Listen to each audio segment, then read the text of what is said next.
Hola, hola, bienvenidos a este nuevo curso de restauracionismos, donde vamos a ver precisamente una genealogía de la plenitud del Evangelio.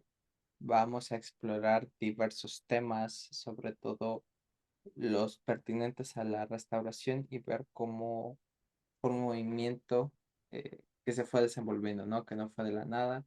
eh, no apareció así porque sí, todas las ideas llegaron a José Smith, sino que hay una construcción detrás e incluso muchos movimientos restauracionistas que tal vez algunos de ustedes o de nosotros no conocíamos.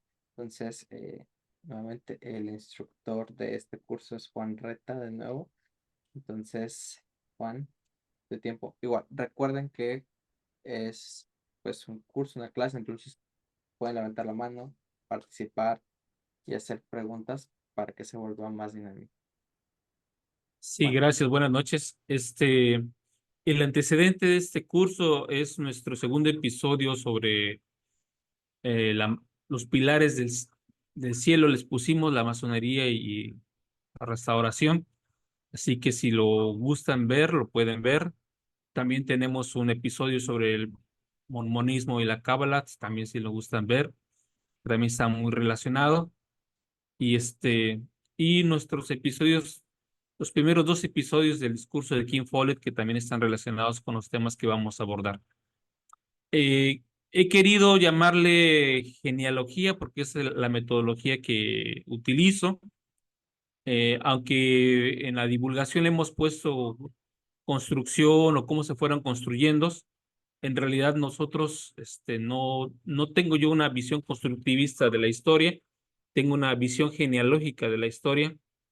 El constructivismo plantea que hay diferentes elementos que se van armando y al final expresan una realidad o una idea, mientras que esta visión genealógica es más ver cómo se expresa una realidad, un concepto en diferentes situaciones y diferentes variantes y cómo pueden dar lugar a una u otra situación. En este caso, esta es una metodología utilizada en la historia por Michel Foucault, que quizá no goce de tan buena prensa en la actualidad, pero que nos permite a nosotros explorar la historia de una manera diferente, de una manera que nos permite ir al punto donde se encuentran las ideas, donde se relaboran, aparecen, desaparecen, etcétera. Michel Foucault decía, nuestra tarea es percibir la singularidad de los sucesos fuera de toda la finalidad monótona, encontrarlos allí donde menos se espera y en aquello que pasa desapercibido por carecer de historia. Captar su retorno, pero en absoluto trazar la curva lenta de una evolución, sino reencontrar diferentes escenas en las que han jugado diferentes papeles, definir incluso el punto de su ausencia y el momento en que no ha tenido lugar. Y el restauracionismo en particular es una expresión periférica del mundo cristiano, no forma parte de las corrientes principales, no hay un solo restauracionismo. Las ideas que nosotros tenemos como santo de los últimos días no son ideas únicas o originales, han aparecido y desaparecido en diferentes momentos de la historia reciente y han tenido diferentes bifurcaciones y expresiones. Yo en algunas veces lo he comparado con este oleaje del mar que deja unas cosas y otras y de tal manera que en algún momento nos llega ciertas arenas, en otro momento nos llegan ciertas conchas y otras se van, etcétera, pero forman parte de una misma conceptualización. El restauracionismo como tal es una expresión reciente, que aparece particularmente en Europa y que va a tener dos elementos, que van a encontrarse entre sí. El primer y gran elemento que debemos de considerar es que no debemos de pensar el restauracionismo como en esta idea de evolutiva, progresiva, de que se fueron concatenando las cosas hasta que llegó un momento, una luz más brillante que se convirtió en un esplendor de pristísimo y perfecto sobre cualquier otra idea, pero que iba en creciendo. Esa idea de restauracionismo no aporta mucho a la explicación de por qué tenemos algunas de las prácticas y creencias que tenemos hoy en día. También tenemos esa idea de que lo anterior siempre fue preparatorio. Vino fulanito y lo preparó, y apareció otro, lo preparó, etcétera. Y que nosotros somos la única expresión final de esta visión restauracionista, y que por lo tanto hubo una visión fuerte de apostasía, y nosotros somos la restauración plena de la verdad única y distinta de las demás expresiones.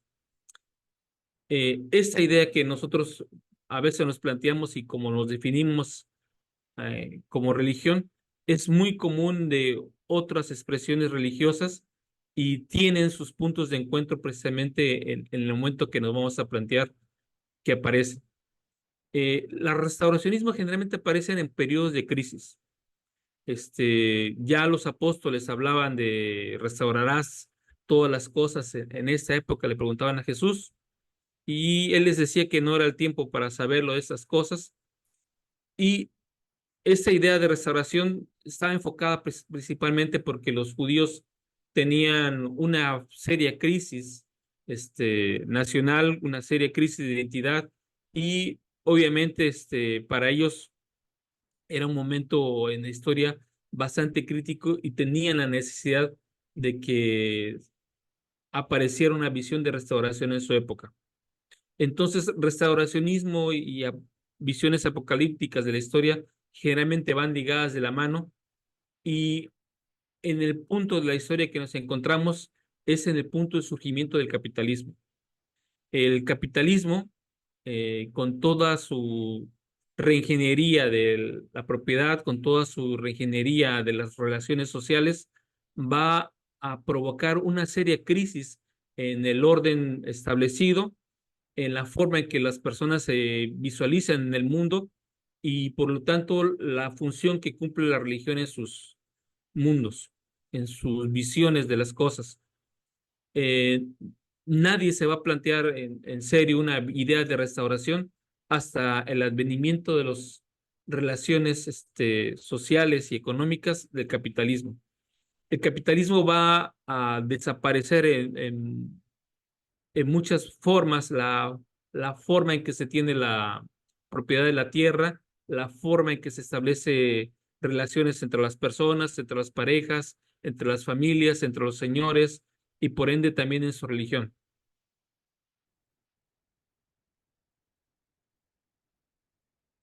Se fue el PowerPoint.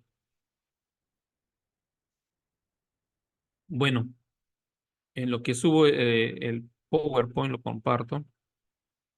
La idea aquí es entonces considerar que el campesino está en una situación de crisis, está en una situación de, de que no sabe qué está sucediendo con su mundo, donde de repente deja de ser propietario o vasallo, o tener una relación de interdependencia, y tiene que vender su fuerza de trabajo.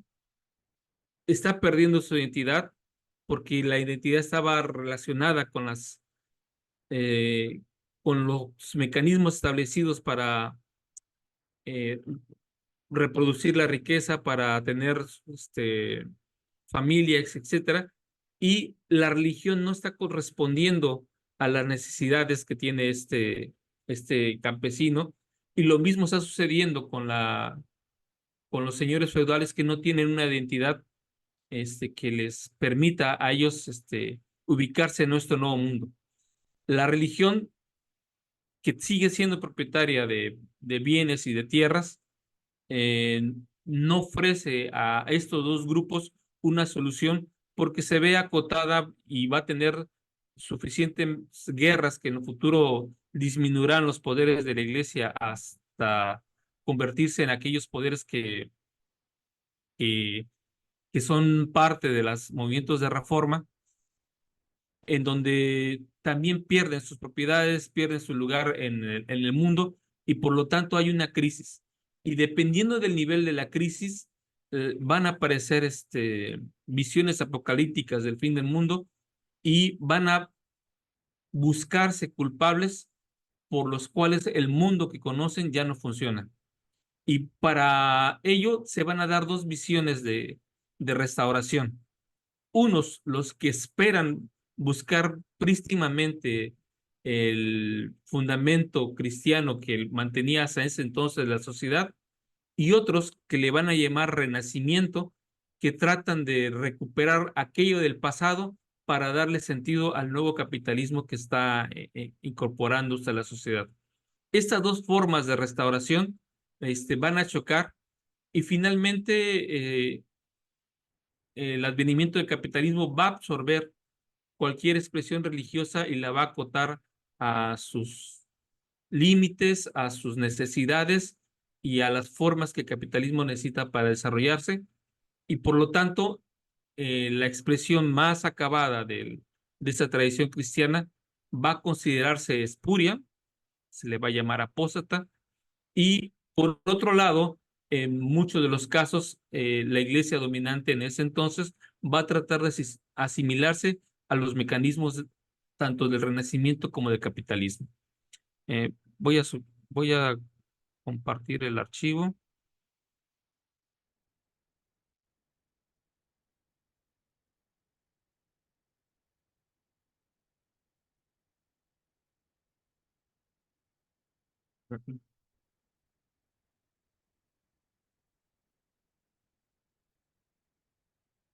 Ok, permítame tantito.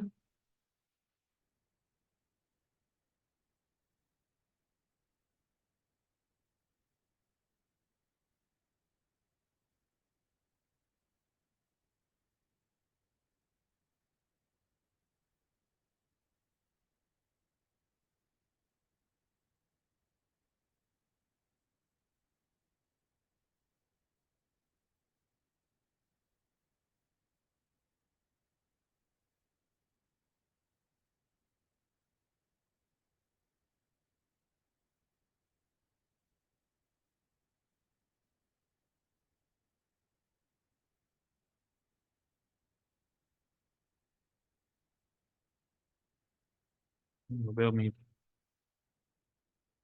presentación.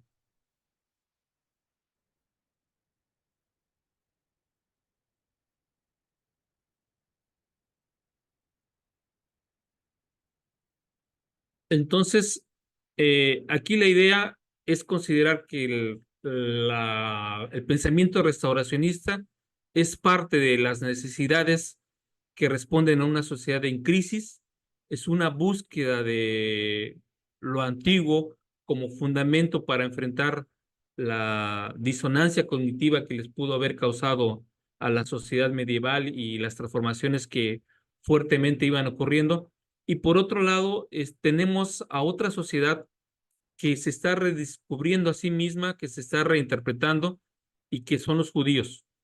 Los judíos van a estar en los lugares más álgidos del movimiento capitalista, donde aparece fuertemente el capitalismo originalmente, que es en Italia, que es en España y posteriormente en Inglaterra.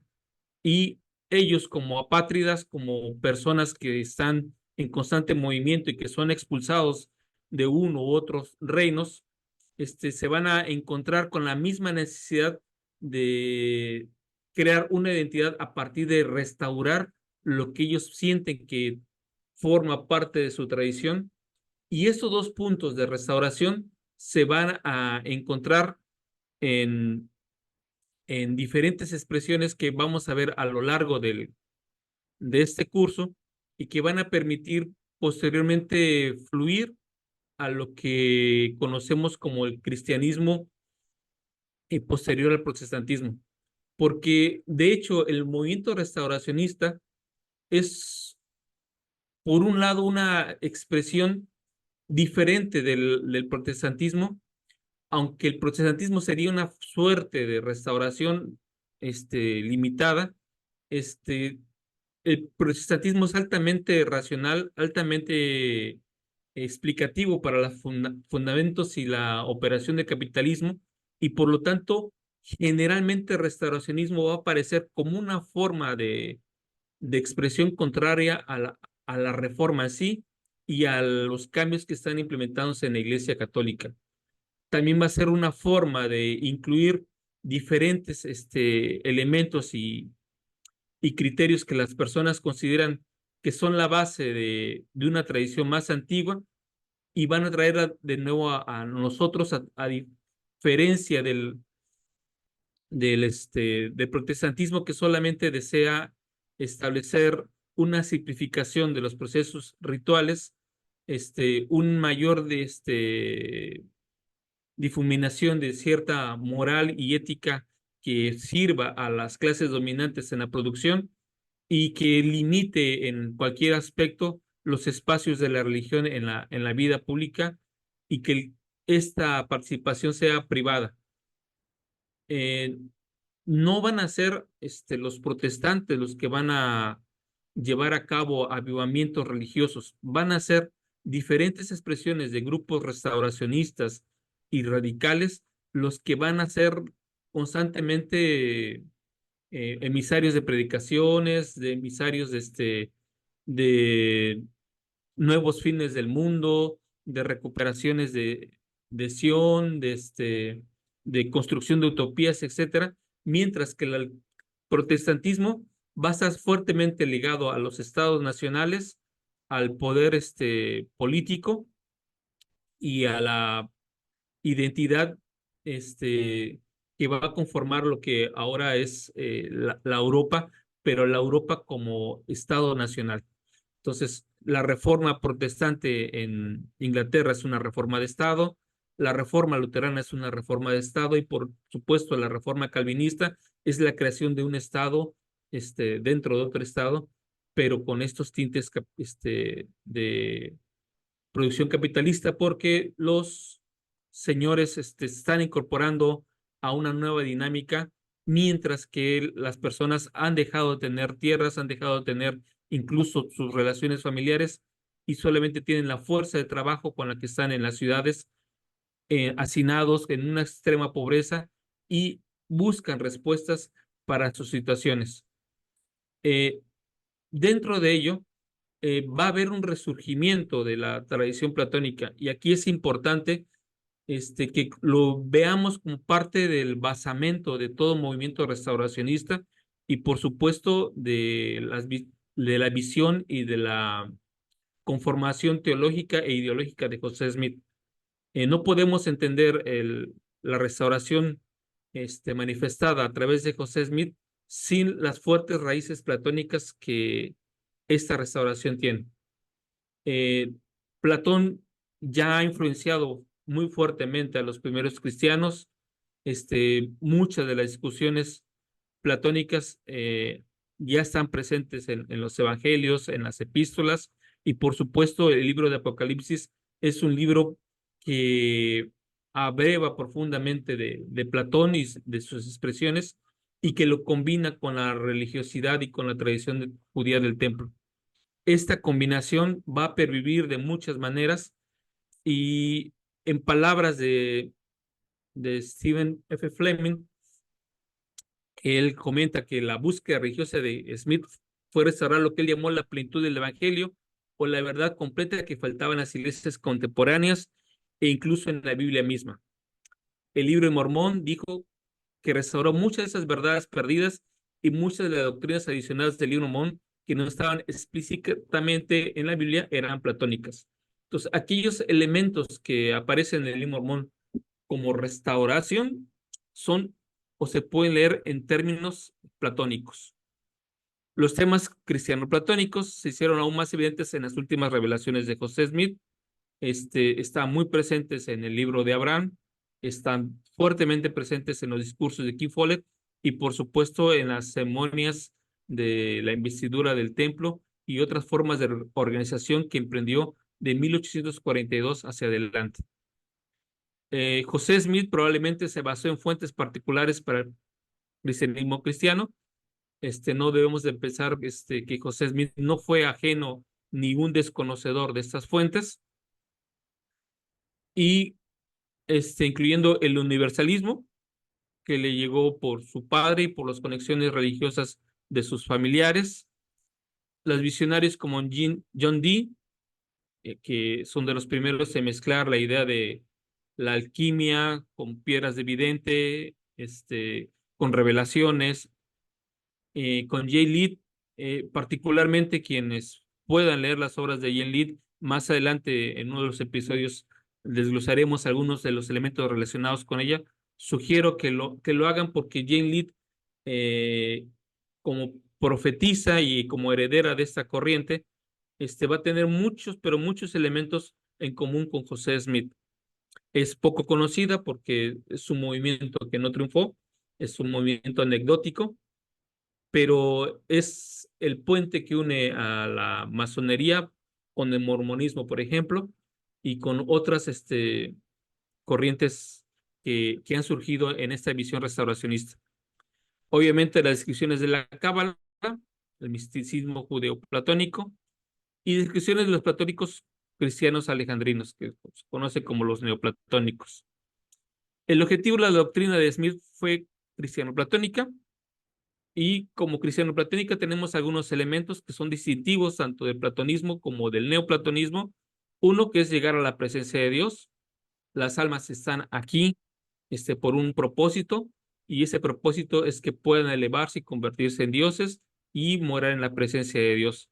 Esta idea es una idea platónica que va a ser retomada después por los neoplatónicos y que va a influir fuertemente en el cristianismo oriental más que en el occidental, pero en este reflujo y de migraciones judías, los judíos cabalistas y los cristianos que entran en contacto con ellos van a traer de regreso esta idea de que los hombres son, vienen a ser probados aquí en la tierra y que tienen como propósito el ser deificados.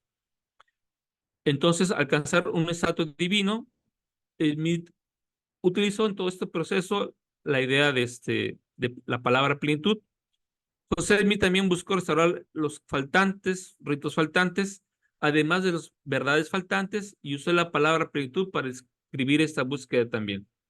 Entonces, otros conceptos que están fuertemente relacionados con el platonismo es esta búsqueda de la verdad y esta búsqueda de concatenar o construir eslabones de fuentes de verdad independientemente del curso del que provengan. Entonces, hay verdades fundamentales en el platonismo que tienen expresiones eh, en la materia, en la realidad, pero lo que se busca es volver a encontrar aquellas verdades que son prístimas y que solo pueden ser restauradas a través del encuentro con la verdadera imagen. Entonces, y aquellos aspectos que tienen que ver con la teurgia, que es lo que veremos el día de mañana, que son ritos asociados con el vínculo o con el encuentro con la divinidad. Entonces, estos elementos platónicos están fuertemente presentes en el José Smith de la Restauración, y especialmente en el José Smith de la Restauración que va de 1842 en adelante. Ya hay algunos indicios de ello cuando él está trabajando con las ideas de inteligencias y con las ideas de la escuela de los profetas, una idea que también ya había retomado de otros grupos que tenían escuela de profetas, y pero ya con este énfasis de manera más cercana al neoplatonismo cristiano, va a ser durante ese periodo. Anteriormente, José Smith va a tener más puntos de encuentro con el restauracionismo primitivista eh, en el surgimiento de la iglesia, y posteriormente va a tener más vínculo con el restauracionismo neoplatónico cristiano hacia el final de su vida. Por eso los sermones de King Follett son muy distintos a los sermones de José Smith en un inicio.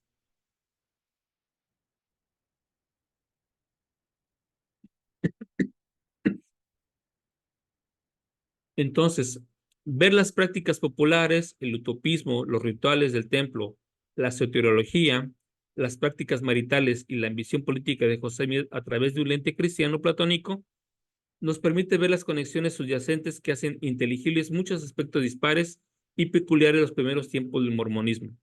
Las ideas platónico-cristianas estaban disponibles para José Smith y él gravitó hacia tales ideas. Entonces, vamos a encontrar en el neoplatonismo prácticas y discusiones sobre las formas de matrimonio, sobre si debe haber matrimonio plural, si debe haber un sellamiento celestial, si matrimonio es eterno.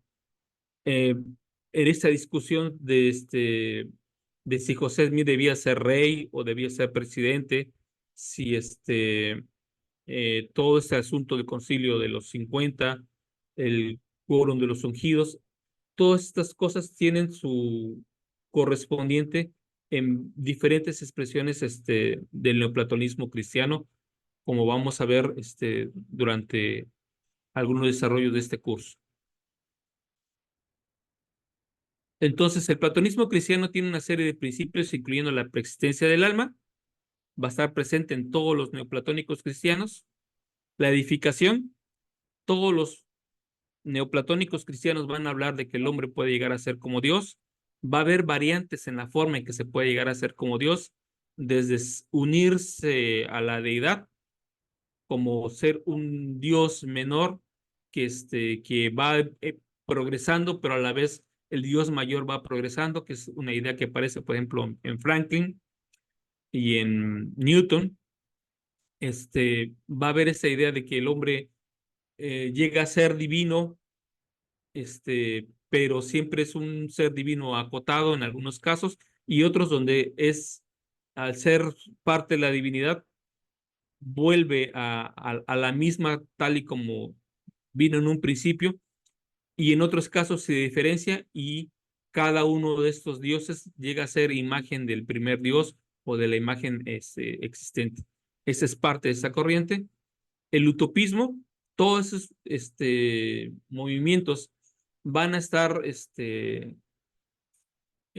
centrados en la idea de la utopía. La utopía aparece en este periodo como parte de las discusiones teológicas y filosóficas, pero el utopismo es una idea platónica.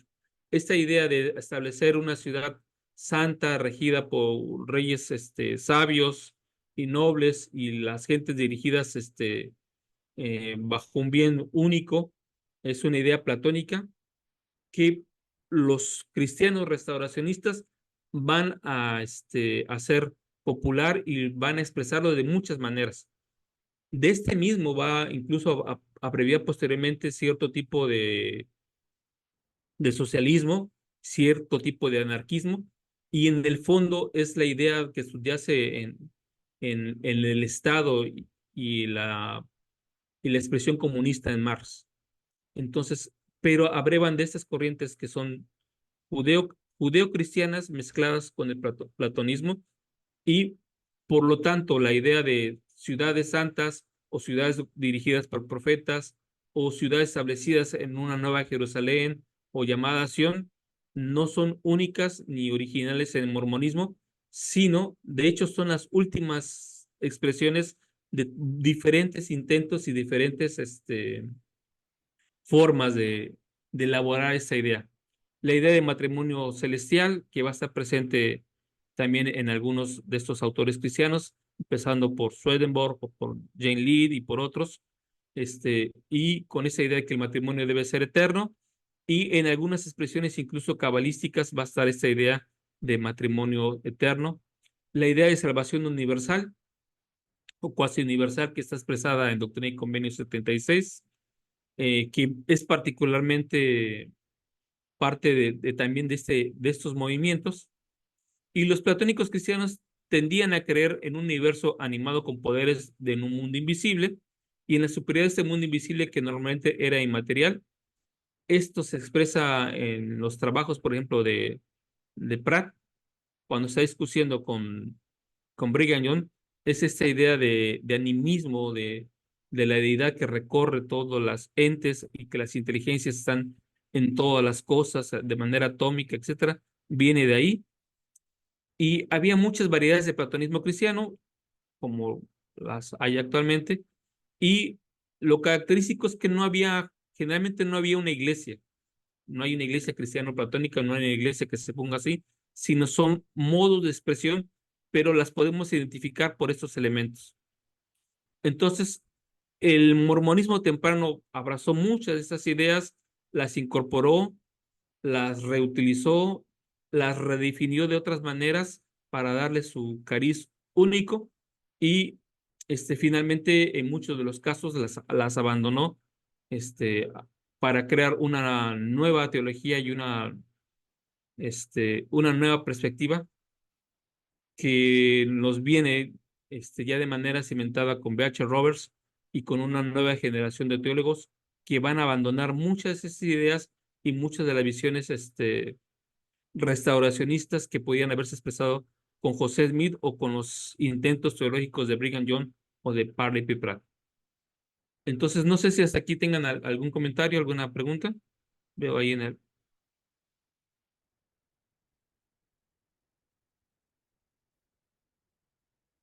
¿no?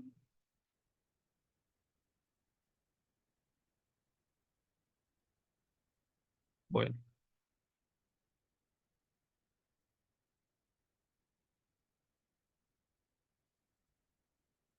Eh, José Smith como lector va a retomar de algunos textos para reelaborarlos y pensarlos. Uno de ellos es un libro llamado Modern Judaism.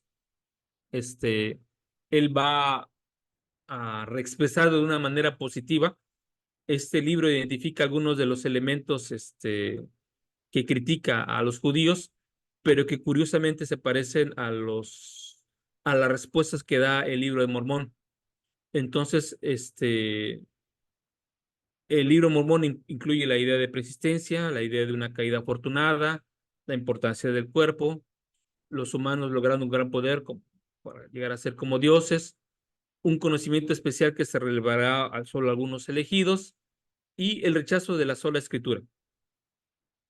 Estos elementos están presentes en algunas ideas judaicas junto con la revisión y la importancia de la recuperación de la figura de Enoch.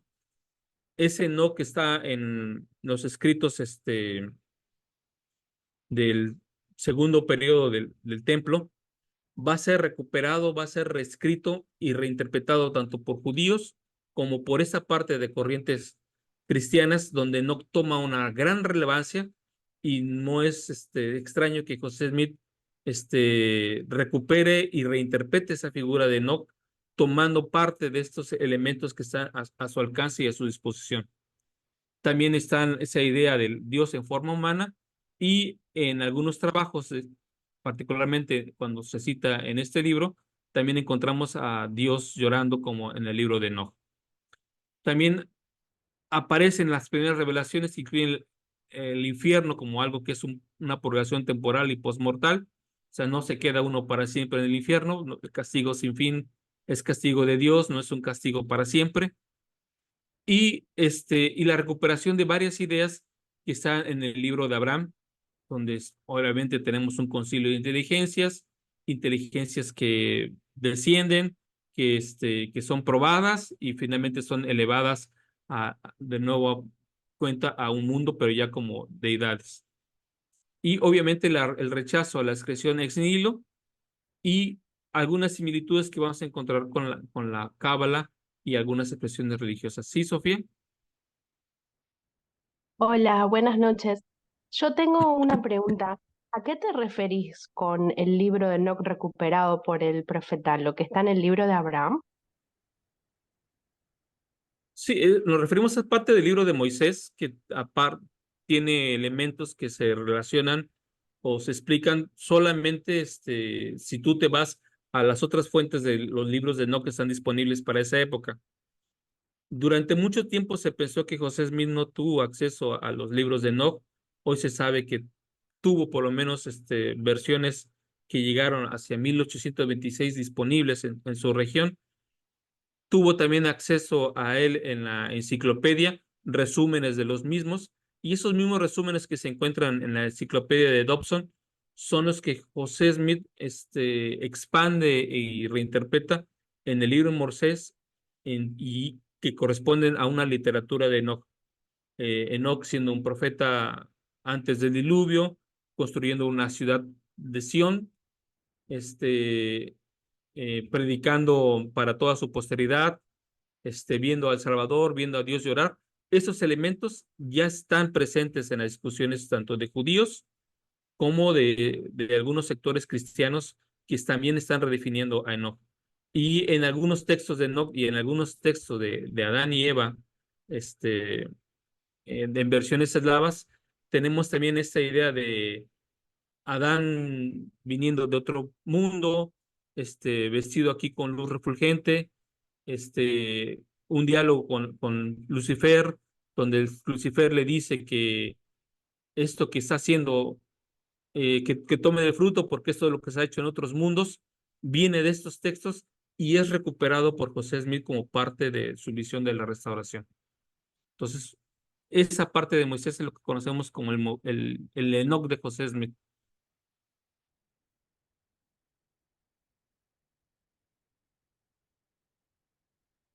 Y bueno, hemos estado hablando de mucho de los neoplatónicos y bueno, quiénes son o de dónde vienen esas ideas.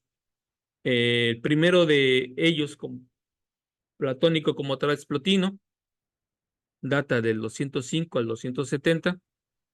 Fue un filósofo helenístico, autor de las Eneadas y fundador del neoplatonismo. Lo que él hizo es, voy a leer a Platón, voy a hacer comentarios al respecto y voy a ampliar las ideas de Platón. Entonces, él ve al universo como emanaciones de una realidad última. O sea, el universo existe, es eterno, siempre ha sido eterno, y es la realidad última e inmaterial que está íntimamente relacionada con el uno. El uno y el universo existen o coexisten por toda la eternidad. No pueden en algunos aspectos separarse, y cuando hay diferenciaciones es porque el uno ha influido en el universo para que se tenga expresiones que se van a ver en realidades y que van a dar forma a lo que conocemos como la materia física, la materia visible y por lo tanto a los mundos que existen. Entonces, no es que Dios haya creado al universo, sino que coexiste con él, pero tiene la capacidad de influir con él.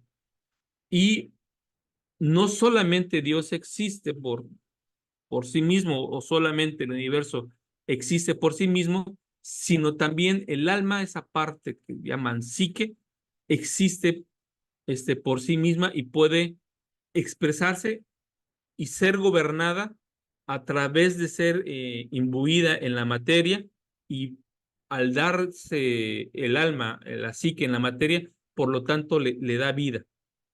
Entonces, obviamente hay diferentes grados de psique, de inteligencias que pueden obrar sobre la materia, y dependiendo del grado en que obran en la materia, es como éstas se comportan de una u otra manera. Obviamente que cuando la psique, el alma o la inteligencia entra en el mundo físico, dependiendo de su capacidad, se asigna diferentes grados o expresiones de la materia, y por lo tanto va a estar en constante cambio hasta volver a regresar con el uno, pero de una manera mucho más prístima y que le permitan equipararse o ser parte de él. Entonces, Plotino dice, en primer lugar, debemos comprender si es cierto que el alma es una cosa y la esencia del alma otra. Entonces, él aquí está distinguiendo entre el alma que hace a los seres vivir y la esencia del alma, que es independientemente de que las cosas tomen vida o no. Entonces, esta esencia del alma sería por lo tanto eterna, mientras que habría una suerte de alma que actúa en las cosas y que por lo tanto hay que comprender esta distinción. Por lo tanto, para él el alma es inmortal e indestructible y su naturaleza esencial no está mezclada. Con respecto al alma que está en el cuerpo, también debemos examinar si existe antes de o solo en ya que es a partir de, por lo tanto, si por una parte utiliza el cuerpo como instrumento, no está obligada a estar sujeta a los estados que vienen a través del cuerpo. Entonces, Plotino lo que está planteando aquí, uno es que el alma es inmortal, que el alma cuando está en el cuerpo tiene ciertas limitaciones, pero que no va a estar obligada a obedecer al cuerpo, sino que a través de que el alma pueda llegar a dominar el cuerpo, puede superarse y engrandecerse en los estados. ¿A qué se parece eso?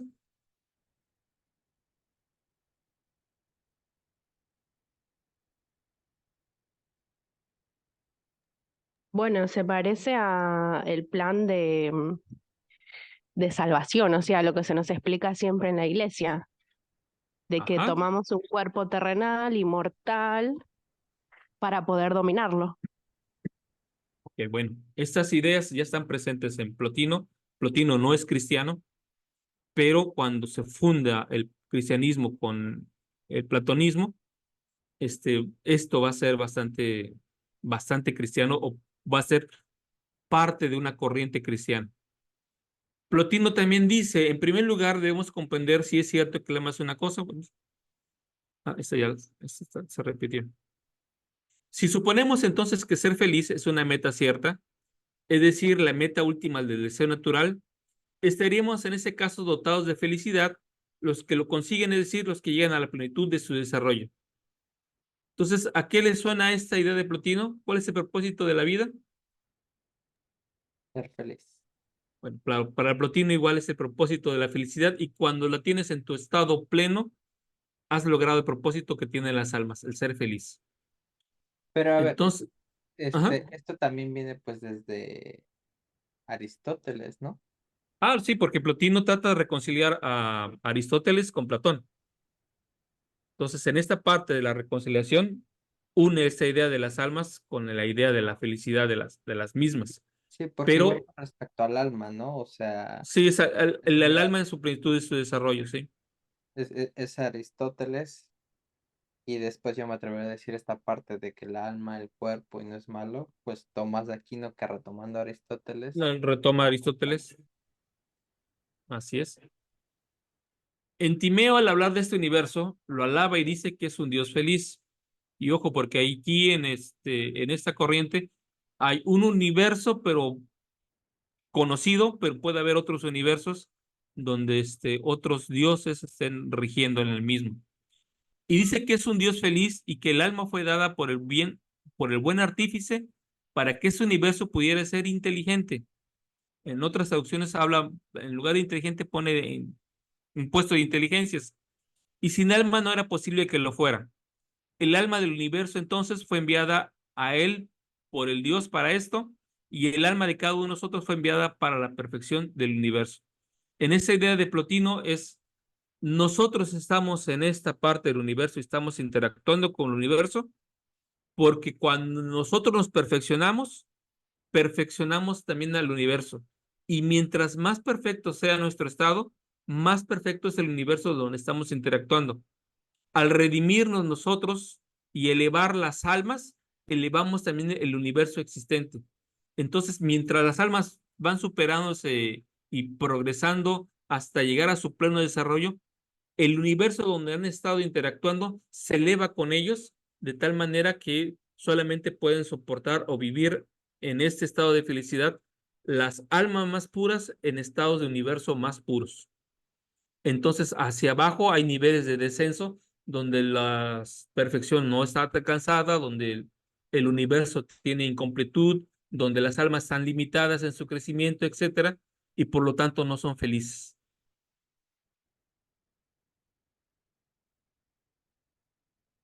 Dice Plotino, ahora bien, puesto que el entendimiento universal está en su totalidad y universalmente en el mundo pensante, que suponemos que es un universo inteligible, y puesto que en él también hay potencias intelectuales e intelectuales individuales, pues el mundo inteligible no es solo uno, sino también uno y muchos.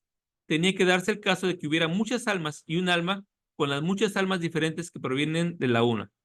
Aquí la idea es que hay una gran alma, así como hay una gran idea, aquí en este caso hay una gran alma que organiza y de la cual dependen otras almas que están interactuando en el universo, y que esta interacción de las almas con el universo primero los va a unificar con este momento, y después el gran alma se une con ellos para ser todos uno solo, una sola gran arma universal que está expresada en toda la perfección del universo.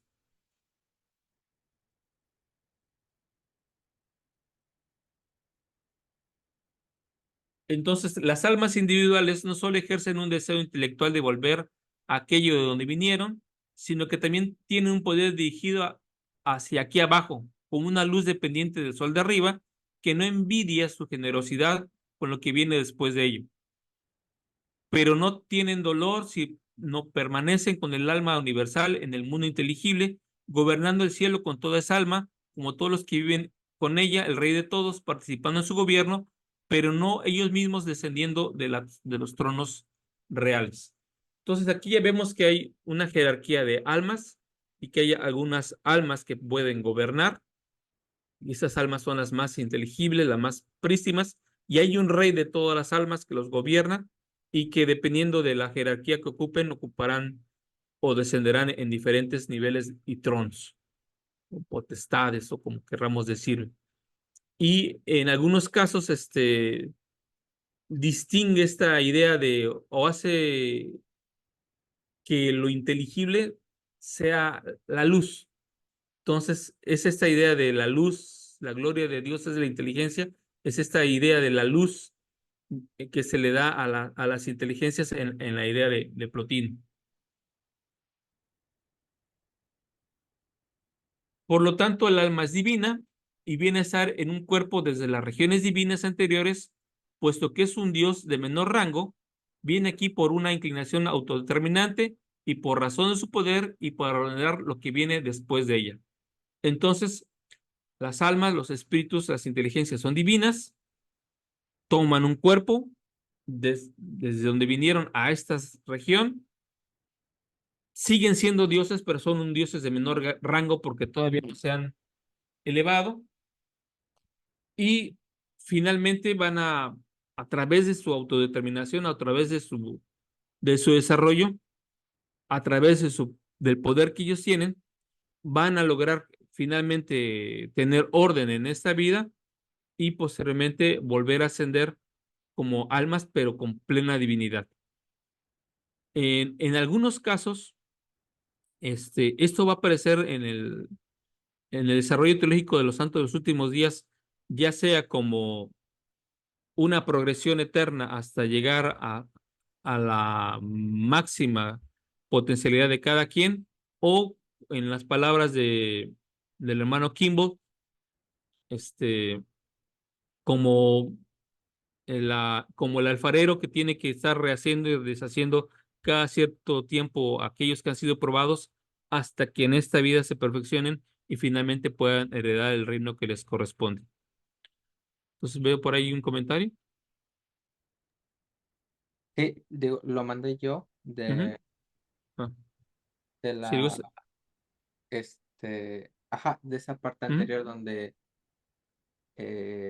habla de que un alma generosa, ¿no? Y que quería lo mismo. Y yo creo que eso es interesante porque, digo, obviamente Plotino retoma a Platón, ¿verdad? Sí, Pero igual Platón tenía esta idea, ¿no? De que aquel que formó todo este universo era bueno y quien es bueno nunca puede tener celos de nada. Y por eso, libre de celos, quería que todos se parecieran lo más posible a él. Yo creo que esto es interesante, que, bueno, en el cristianismo desafortunadamente se pierde con toda esta eh, pues, doctrina que se ha desarrollado después, la ex nihilo, de que Dios nos crea de la nada, es absolutamente soberano, somos no solo cuantitativamente, sino cualitativamente diferentes, diría, Kierkegaard. Entonces crean este abismo de Dios y muchos incluso van a empezar a negar la preexistencia a causa de que nos ponía iguales con Dios, nos hacía coeternos con Él, ¿no? Y eso era una blasfemia, ¿no? Decía Tertuliano. Entonces yo creo que es interesante que Platón tenía una idea más amigable de Dios, ¿no? Más razonable. Pues no es celoso. ¿Por qué va a ser celoso que los demás quieran ser como Él? Entonces creo que es bastante interesante.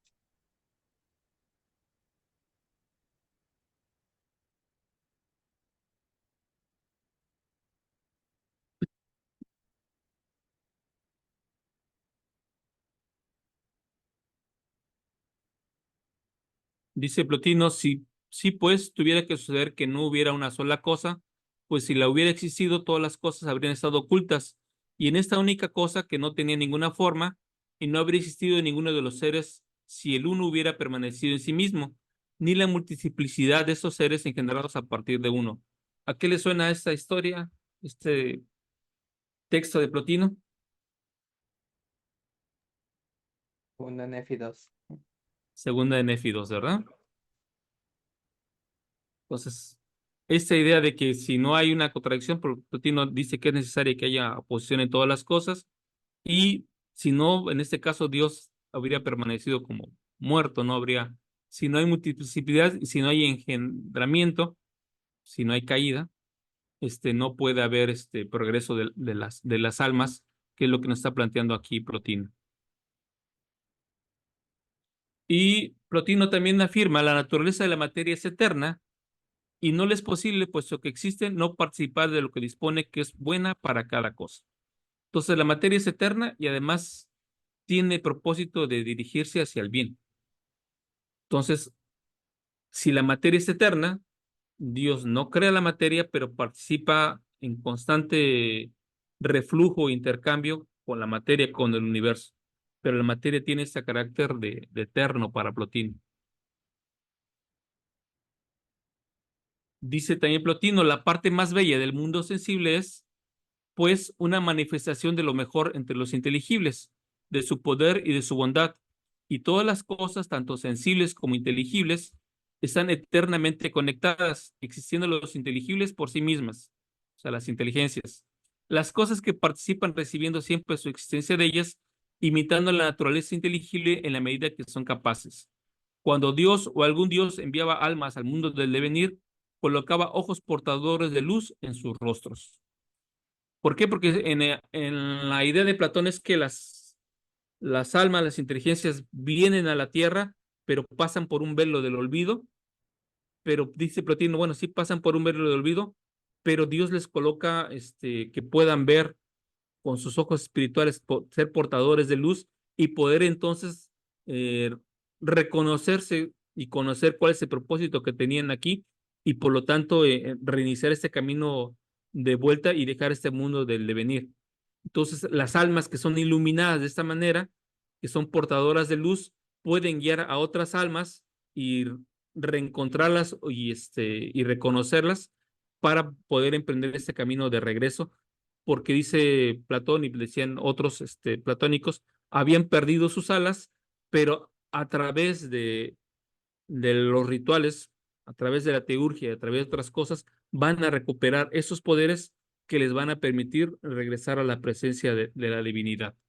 Y esa es la parte más bella, que no han sido finalmente abandonadas a su suerte las almas, sino que la misma inteligencia puede brillar en ellas y entonces sus ojos ser portadores de luz y se va a notar. Entonces, uno puede notar cuando alguien es iluminado por la verdad en la idea de Plotino y por lo tanto, este puede identificar a otras almas para que puedan despertar y recuperar su verdadera esencia. Bueno, Plotino tuvo a un discípulo, a Porfirio. Él se encargó de publicar sus textos, corregirlos y hacerlos eh, eh, más divulgativos. Y vemos, uno está en Egipto, otro está en esta región de Siria. Egipto va a estar presente en muchas ideas de los restauracionistas, y muchos van a considerar que no puede haber fuentes de verdad si no hay hebreo dentro de los textos o no hay egipcio.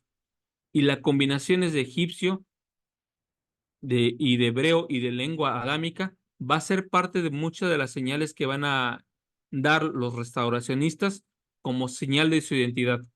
Muchos restauracionistas van a tratar de recuperar el idioma adámico, van a tener idioma adámico entre ellos, van a recuperar versiones de egipcio que se han perdido y tratan de recuperar al egipcio a su verdadera esencia junto con el hebreo que consideran que es la lengua que se hablaba antes de Noé y con la única lengua que se pueden comprender las escrituras o donde se pudieron haber guardado las escrituras en su versión original.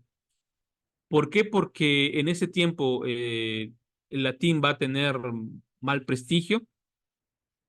Los reformadores van a estar emprendiendo una lucha para implementar los textos en lenguas nacionales, pero los restauracionistas van a tener la idea de, bueno, está bien lengua nacional, está bien latín, pero tenemos que recuperar el lenguaje con el que Dios hablaba, y ese lenguaje pudo ser solamente el egipcio y el hebreo.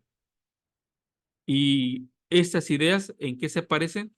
Bueno, porque va a haber mucha literatura desarrollada por estos restauracionistas que van a contener hebreo reformado, egipcio reformado o lenguaje adámico reformado. Y la obra más acabada de esto va a ser el Libro de Mormón, pero no es el único que tiene esta idea de recuperar de la ciencia de los judíos y el idioma de los egipcios y viceversa.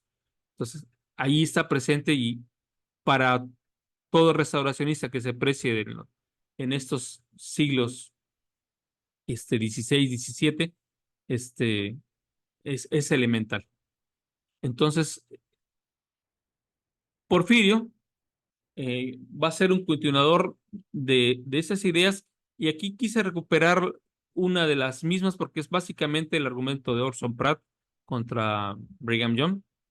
Todas las cosas están en todos, pero de un modo propio de la esencia de cada una, en el entendimiento intelectualmente, en el alma discursivamente, en plantas seminalmente, en los cuerpos imaginativamente, y lo trascendente no intelectualmente y supraesencialmente.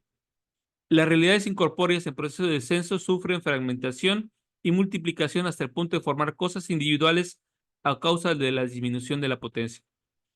En palabras de Orson Pratt, la idea es que hay una superinteligencia, hay una deidad, pero como tiene que expresarse en la materia, esta se va fragmentando. Y esa idea de fragmentaciones y cosas así va a ser muy popularizada cuando llega a nosotros en la versión de Skousen. Esta línea de pequeños átomos, de pequeños espíritus, de microinteligencias, pues es una idea que viene o se remota a Porfirio y que siguió por acá en esa ruta, aunque particularmente no soy o no comparto la idea del hermano Skousen.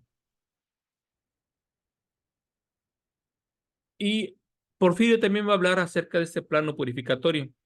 Por eso, en el plano purificatorio, la sabiduría práctica consiste en que el alma no comparta opiniones con el cuerpo, sino que actúe por sí misma, y eso se perfecciona mediante el ejercicio puro del intelecto. La moderación es el resultado de tener cuidado de no sentir a ninguna de las pasiones. Esta idea de que el espíritu debe de dominar al cuerpo, y él va a ser, al llegar al extremo también, Porfirio, de que habiendo inteligencias en otros seres vivos, pues no debemos de comer animales porque también son inteligencias que tal son nuestros hermanitos que no pasaron su progreso en periodos anteriores y nos los estamos echando, ¿no? Entonces él va a promover una suerte de palabra de sabiduría, va a poner una suerte de reglas ascéticas que incluyen la moderación en alimentos, incluido el consumo básico de vegetales y otras cosas, más que de animales, porque esos animales, al tener una mayor complejidad de inteligencias, estaríamos distorsionando o alterando sus oportunidades de progreso de una manera violenta. ¿Hasta aquí algún comentario?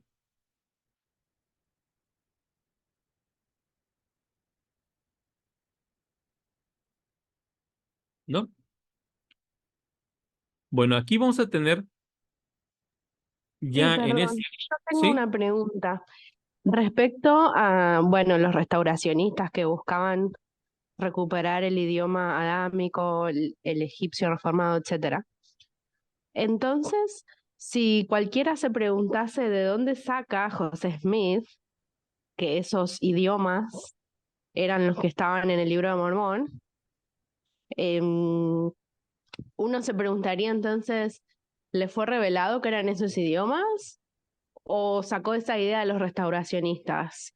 Porque en realidad se dice también que José Smith no era versado en idiomas antiguos.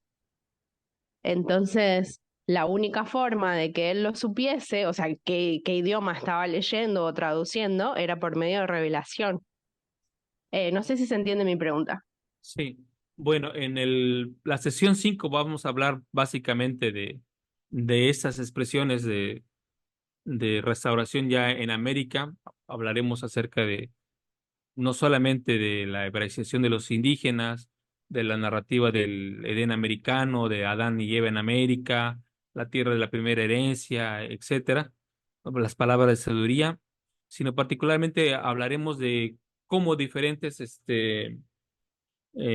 predicadores, restauracionistas y cristianos van a tratar de restaurar las escrituras a través del lenguaje adámico y entre ellos va a estar preponderantemente la idea de los egipcios, del egipcio y del hebreo. La mayoría de esos predicadores ni hablaba egipcio ni hablaba hebreo, pero creían que estaban restaurando ya sea el egipcio o el hebreo y lo estaban adaptando a sus nuevas comunidades y a sus nuevas Sion en América, donde veían a los indígenas como herederos de la cultura hebrea y los veían igual como un pueblo caído a los que ellos tenían que traer de nuevo la luz, etcétera. Todos esos elementos están presentes en la vida de José Smith. Por otro lado, hay que quitarnos un poco la idea de que José Smith era un ignorante, era flojo para escribir, pero no era un ignorante, era una persona que dominara profundamente las escrituras, era un gran lector, hay muchas entradas de él a las bibliotecas donde vivió, tanto en la región de Nueva York como en Nauvoo y obviamente en la Escuela de los Profetas, donde también creó una biblioteca y creó una escuela donde ellos pudieran estudiar y desarrollarse. Entonces, fue un aprendiz tardío por su situación de salud de joven, pero él terminó la escuela y era un muy amplio lector. Su hermano Hiram fue maestro, su familia era gente leída, eran pobres. Y a veces asociamos esta idea de pobres como José Smith era un ignorante, porque nos es más amigable presentarlo de esta manera como un ignorante que como una persona docta que puede elaborar el asunto. Cuando se crea esa idea de José Smith ignorante, es a partir de las defensas que hace Emma Smith para decir que su esposo no podía creer el libro mormón. Entonces trata de limitar o expresar esa situación. Pero tú puedes leer los textos escritos por José Smith o dictados por él y verás que no es ignorante y el discurso de Keith Fowler, las notas que se han tomado, te habla de que la persona que estuvo discursando tiene un buen control de muchas ideas filosóficas que están presentes. Entonces, hay algunos catálogos de los libros que estuvieron a disposición de José Smith, por lo menos en el periodo de Nauvoo, y él fue un lector, o sea, no nos vayamos con la finta de que él fue una persona que no sabía ni ponerla, él era una persona leída. Y aparte con muy buena memoria, porque cuando dictaba revelaciones podía estar mezclando dos o tres escrituras, de manera, con muy buena memoria de recuperación. Bueno, Gracias. sí, de este neoplatonismo de finales de la Edad Antigua, nos trasladamos un poco ya a periodos previos al Renacimiento y vamos a encontrar a Juan Escoto Erígena, que es como ponerle Juan sin miedo, o Juan Pedro, o Juan X, porque lo único que significa es Juan el irlandés. Entonces nadie sabe realmente cómo se sabía, era el nombre que le ponían a todos los irlandeses, como decir Juan Penas, así le decían a él, pero él va a recuperar parte de esas ideas del neoplatonismo y las va a interactuar ya con el mundo cristiano.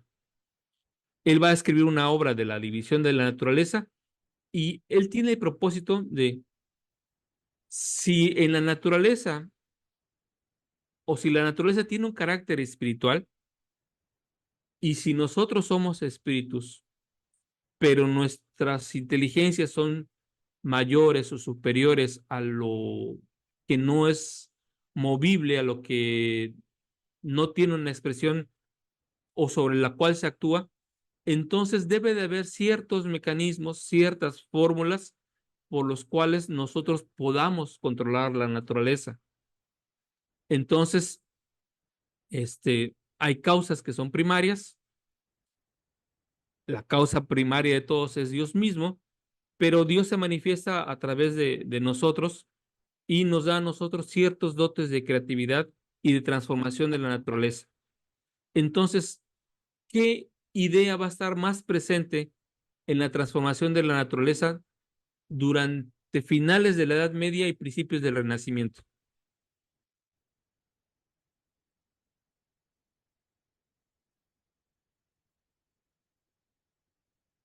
Va a estar la alquimia.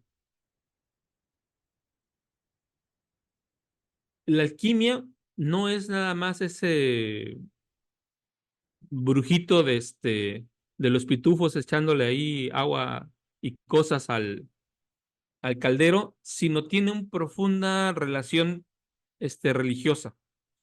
Y de hecho, los primeros alquimistas van a ser personas muy religiosas y muy cristianas.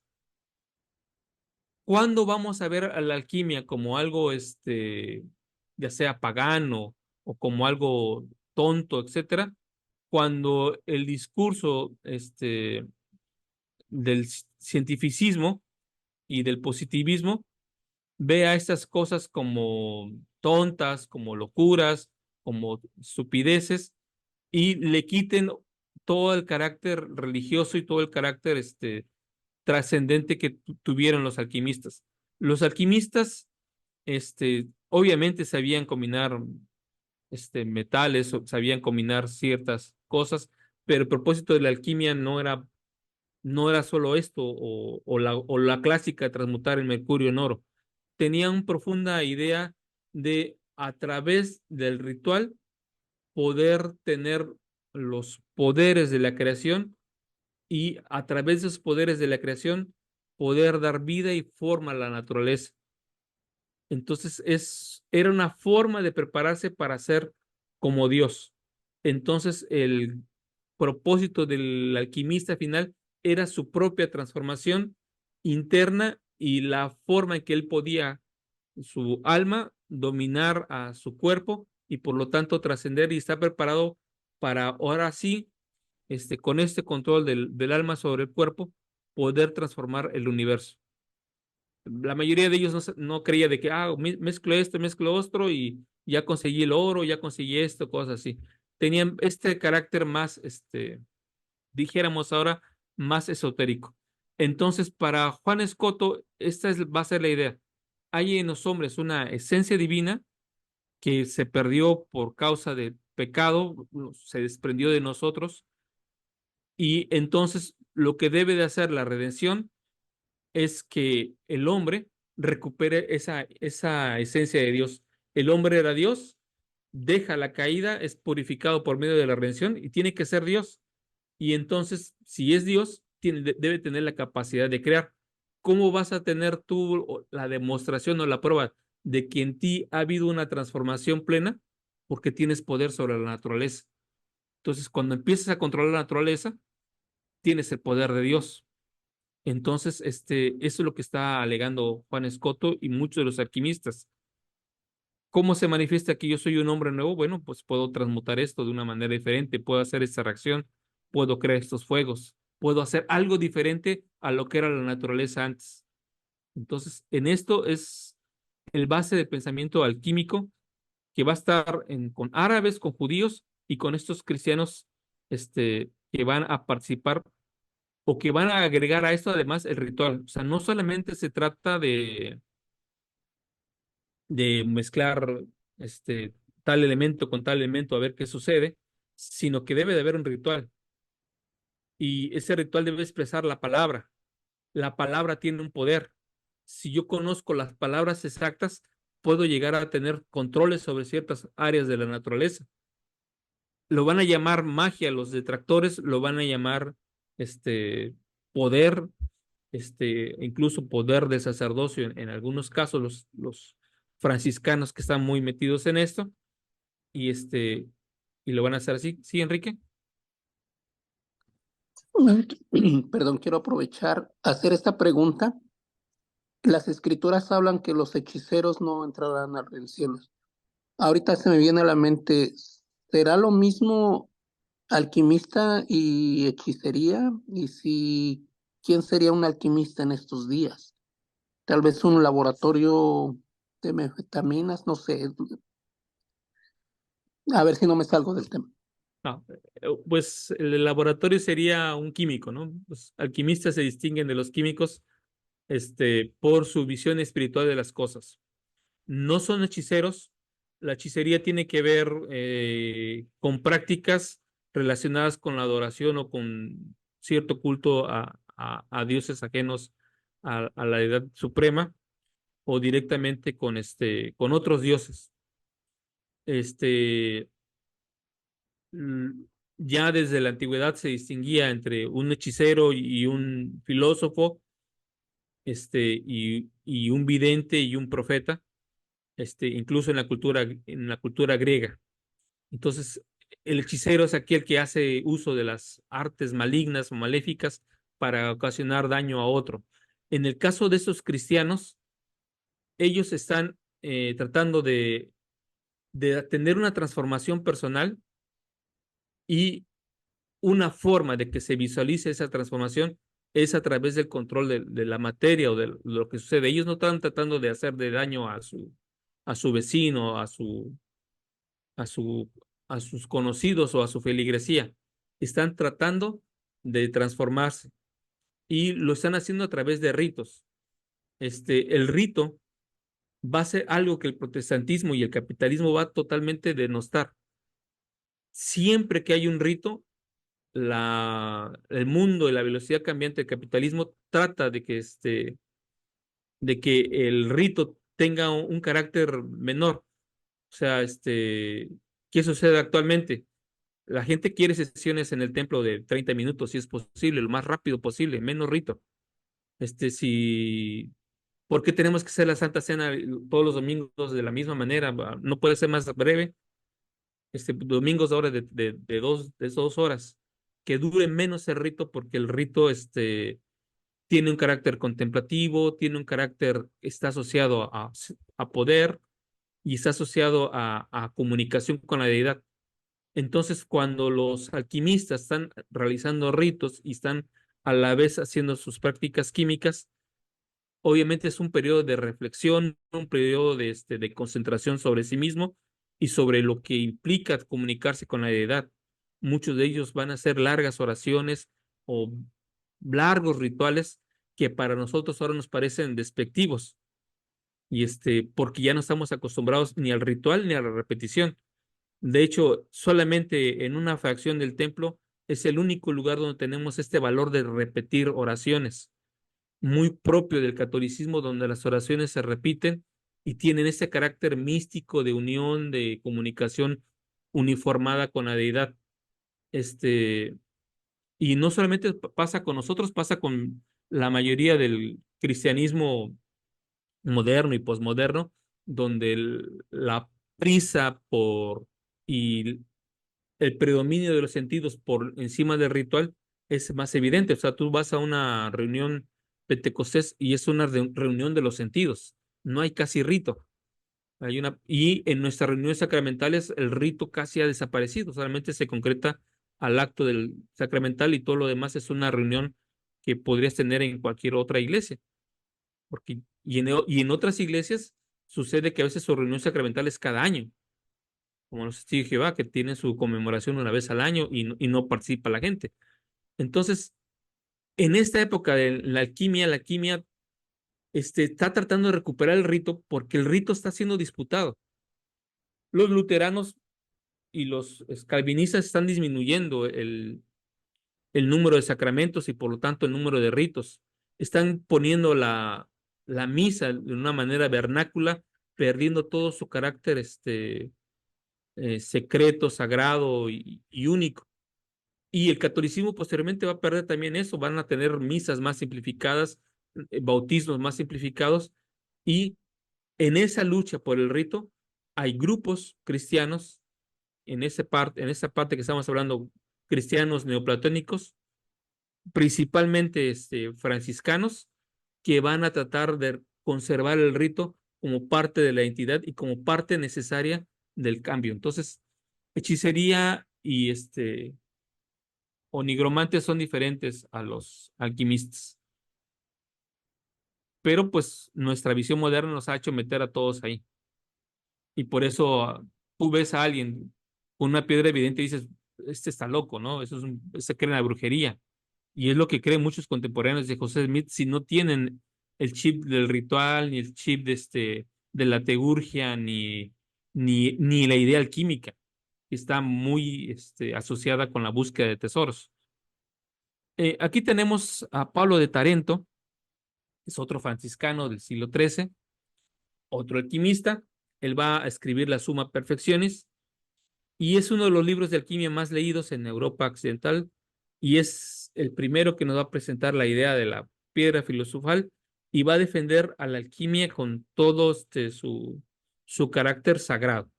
Entonces estamos hablando de un franciscano, un sacerdote, Tomás de Aquino era alquimista. sí. Entonces, ahora nos parece de cosas de brujos o cosas de Gargamel, pero pues Gargamel viste como franciscano, por cierto. Y tenemos aquí al gran naturalista Roger Bacon, que, ojo, es un teólogo, es un escolástico inglés y también es franciscano. Y aunque él va a ser destacado por sus ideas empiristas, etcétera, él va a trabajar en alquimia, en astrología, en las lenguas. Él va a ser de los primeros que va a tener esta idea de hay muchas lenguas, pero debemos de recuperar la lengua adámica y debemos de buscar los textos más antiguos de las escrituras, porque esos son los únicos que deben tener la verdad más prístina y original. Entonces, las escrituras se han corrompido, no son de todo completas, porque no tenemos acceso al idioma original donde fueron escritas, etcétera.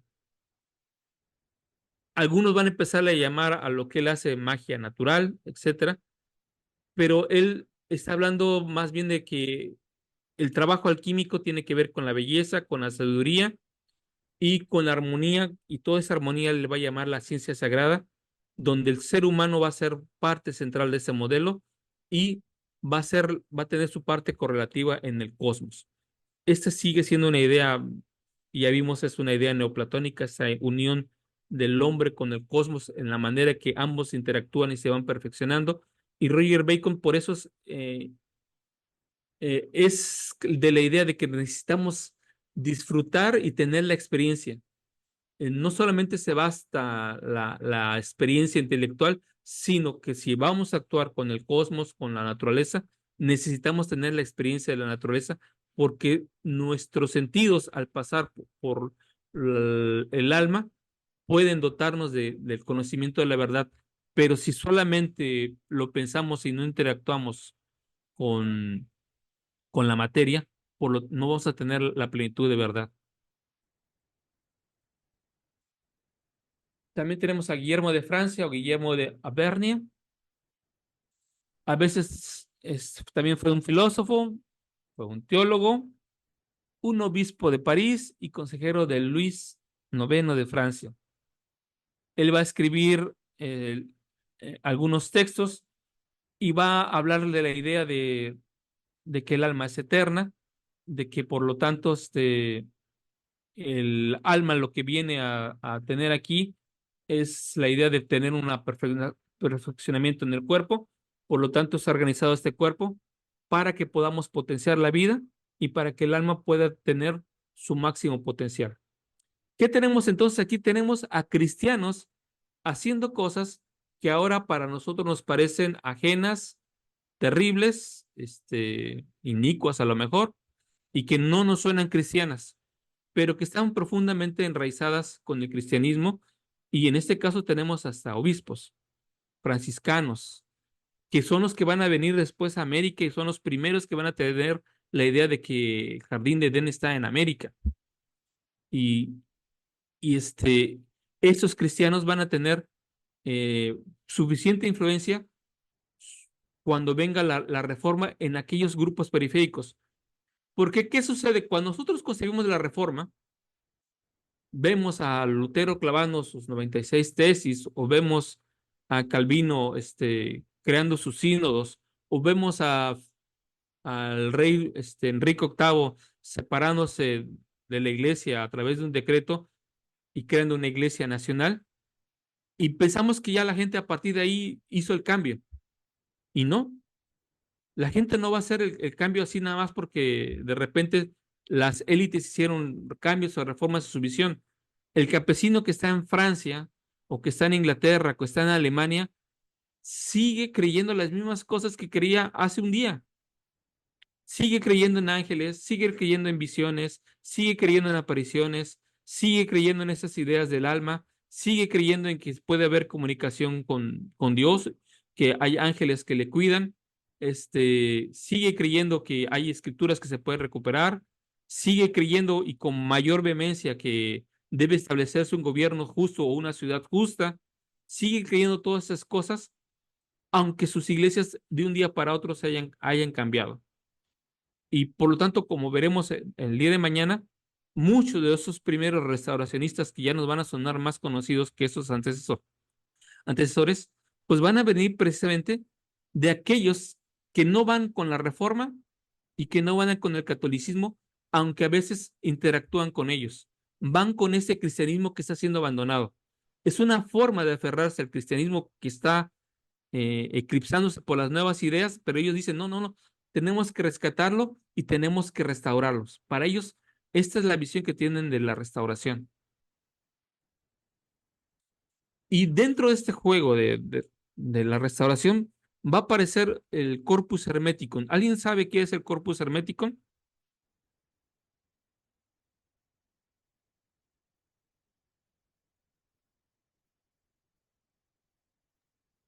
¿No? Pues es lo mismo de Hermes Y Trismegisto, el Trimegisto, pero sí. entonces santo, ¿no? Ujú. Va a ser una suerte de revelaciones. ¿Y Hermes Trimegisto de dónde es? De Egipto. De Egipto, ¿verdad? Otra vez la idea de Egipto, de recuperar la verdad por medio de lo que ha sido enseñado a los egipcios. Entonces, el corpus hermético va a tener una serie de textos que van a estar relacionados con lo que ya vimos de los neoplatónicos, pero ahora expresado en términos cuasi cristianos, pero que los cristianos también van a recuperar y van a tener como algo muy valioso.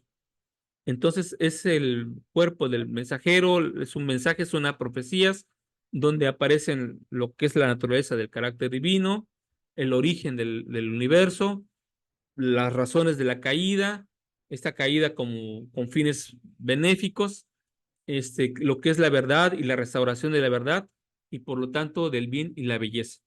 El Corpus Hermeticum está disponible en español.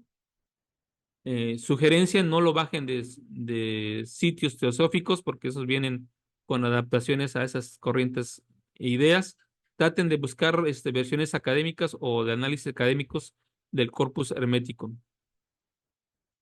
De aquí va a surgir algunas ideas que después vamos a ver con los cabalistas y después con los primeros restauracionistas y nos van a llegar a nosotros por varias de estas vías.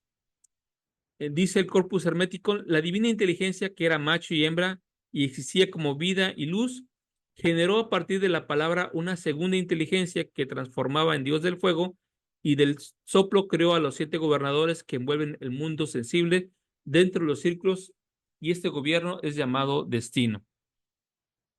Entonces, ¿qué tenemos aquí? Hay una divina inteligencia y una divina deidad que es macho y hembra.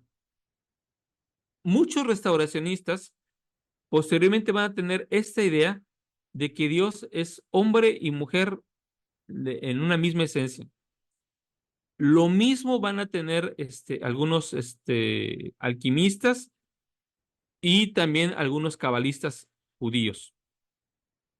Esta idea se va a expresar ya sea porque se va a considerar que Dios en esta visión hermafrodita, la parte de la sabiduría y de su potencialidad es femenina y su parte creadora es masculina y de gobierno es masculina. Y en algunos otros restauracionismos, esta idea de deidad hombre y mujer se va a separar. Entonces, algunos restauracionistas nos van a decir, Dios es hombre y mujer.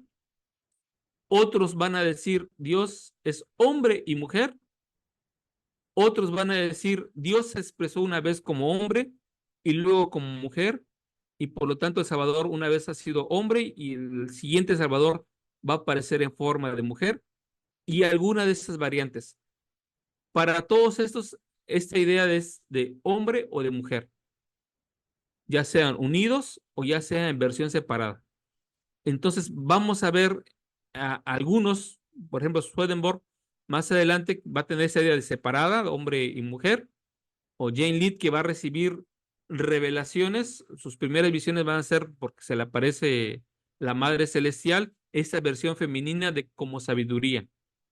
Y en otros casos va a ser la idea de que como Dios es hombre y mujer, o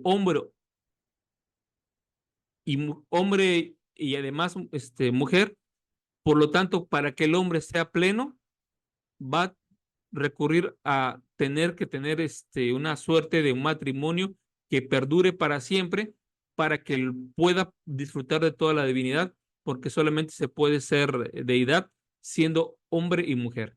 Y esta idea va a ser expresada aquí, pero no es la única fuente de pensar a la deidad como hombre y mujer o como hombre y mujer unidos.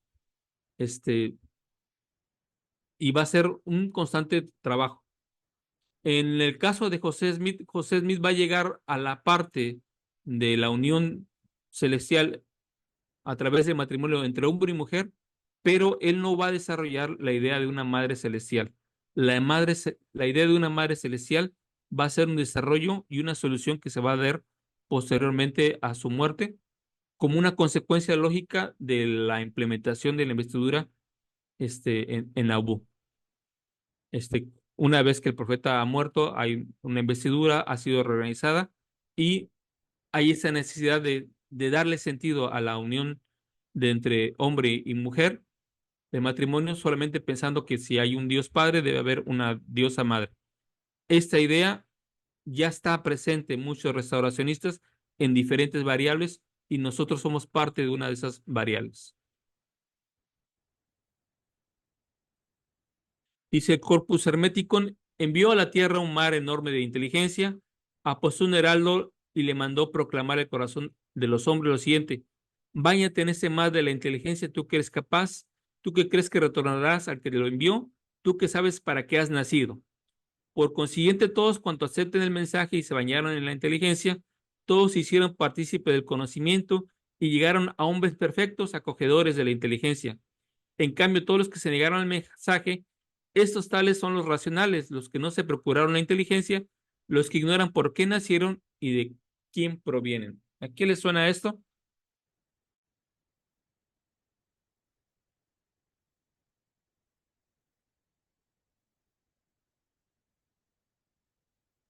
Pues Abraham, ¿no? Una idea de Abraham, más o menos. Algunos que se aceptaron y otros que se quedaron. Deja que Dios ilumine tu inteligencia. Solo la inteligencia ilumina a la inteligencia. Aquí me faltó. Solo lo invisible ve lo invisible porque ella misma es invisible. Entonces deja que Dios ilumine tu inteligencia, también es algo muy, muy común en nuestras escrituras. Tenemos otro elemento que va a influir en estos restauracionistas, que va a ser la cábala. ¿Alguien sabe lo que es la cábala? Tenemos un episodio que oye horrible, pero tenemos un episodio sobre la cábala. Hay que regrabar. Sí.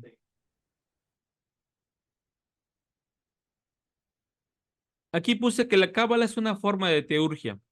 ¿Alguien sabe qué significa la palabra teurgia? Porque la vamos a usar mucho mañana. No. Bien. Teurgia es el ritual que tú debes de hacer con ciertos signos, nombres y señas para invocar a la deidad. Entonces, los cristianos de esa época y los judíos cabalistas tenían una práctica o una forma teúrgica de las cosas. Tenían que mencionar ciertos nombres bajo ciertos horarios, bajo ciertos signos y señas para que pudieran acontecer cosas. Y en realidad toda la creación, toda la expresión del universo se ha hecho a través del uso de estos rituales y a través de saber invocar correctamente los nombres y los números necesarios para ello. Entonces, la cábala como forma de teurgia, de manera popular se expresa en la idea del golem. No sé si ustedes han visto la tradicional idea del golem, que es este monstruo protector de los judíos que va matando a aquellos que lo están atacando y que fue creado a través del barro en algunos relatos y tiene una letra con el cual pudo ser creado y cuando se borra esa letra, pues muere. Entonces, pero aquí tenemos la idea de que hay signos, hay letras, hay nombres y hay un cierto orden de cosas que se deben de realizar para, para expresarse de manera significativa. ¿Dónde se practica formas de teurgia? Obviamente, aquellas personas que buscaban tesoros tenían que practicar teurgias. Eh, en el siglo XIX, aunque estamos viéndolo ya algo muy reciente, cuando se continuaba la práctica de la teurgia en algunos sectores rurales de Estados Unidos, lo que hacía el convocante es eh, tenía una piedra que no podía ser cualquier piedra, tenía que ser una piedra especial, generalmente procedían de los cementerios indígenas, porque estos ya habían realizado ciertos rituales de consagración, se recuperaban generalmente de ahí o se pedían a los indígenas para que lo proporcionaran, tenía que tener ciertas cualidades, pero la piedra en sí este, tenía que cumplir con cierto ritual. Entonces, la piedra era consagrada a través de un ritual para que pudiera permitir al vidente realizar esta práctica y el vidente tenía que consagrarse y purificarse para poder también usarla. Estos videntes, la mayoría pues eran cristianos que consideraban que los tesoros eran guardados por gentes fieles o que tenían alguna cosa pendiente en esta vida y que por los cuales estos tesoros debían de recuperarse y beneficiar ya sea a sus familiares, a sus descendientes o a la comunidad donde pertenecían y que el buscador no tenía que tener ninguna deseo codicioso sobre el tesoro, sino desaparecía, sino que se dedicaba ya sea para la construcción de una iglesia, para la construcción de una ermita, para ayuda de los pobres o huérfanos o para los indigentes en alguna situación. El buscador, una vez que ya tenía su piedra apartada, entonces se purificaba a sí mismo a través de estos rituales y escogía días especiales, generalmente en los equinoccios, en los solsticios, para invocar a su ángel y entonces se le aparecía el ángel y el ángel le daba la confirmación de que era bendecida su piedra o de que él podía seguir siendo purificado o bien que tenía la autorización divina para realizar la búsqueda del tesoro. Y este ángel le iba a guiar en todos los procesos en la búsqueda del tesoro hasta que cumpliera su propósito, pero siempre tenía que invocarse por medio de una adoración en específico, con ciertos signos en específico, en determinada hora y en determinado día, como por ejemplo en septiembre, ¿no?